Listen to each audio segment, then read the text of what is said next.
तो लंबी गुफ्तगू न करके आइए तिलावत कलाम पाक से खूबसूरत महफिल का आगाज किया जाए। और मैं बड़े अदब और एहतराम के साथ कारी फरीद साहब से गुजारिश कर रहा हूँ कि वो तशरीफ लाए और तिलावत कलाम पाक से इस खूबसूरत महफिल का खूबसूरत आगाज फरमाए। इस शेर के साथ उनका इस्तकबाल है कि सितम आराई बहती जा रही है। बोलिए सुभान अल्लाह।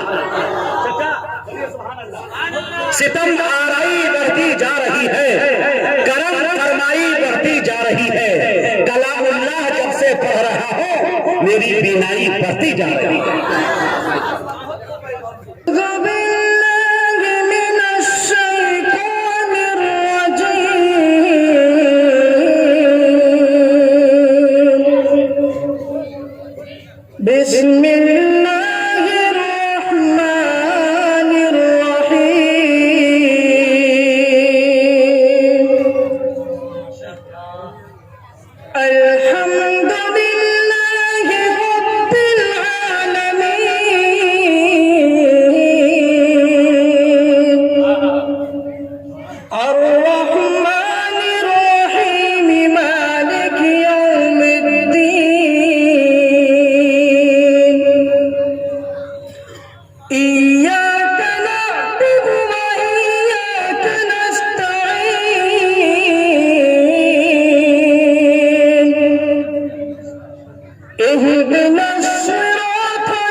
فبأي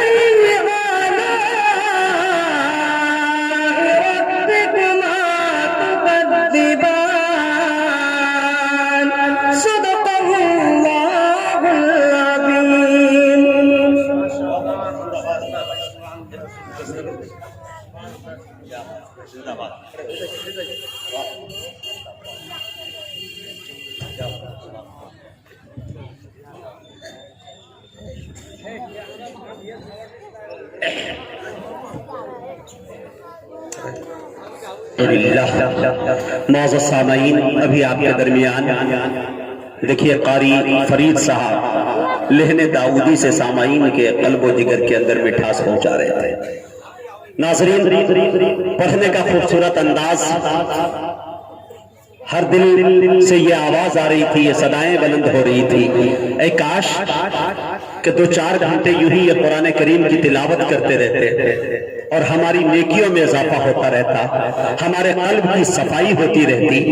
میرے دوستو، قرآن کریم کو اسی انداز میں پڑھنا چاہیے، خوبصورت انداز میں پڑھنا چاہیے، تجوید کے ساتھ پڑھنا چاہیے۔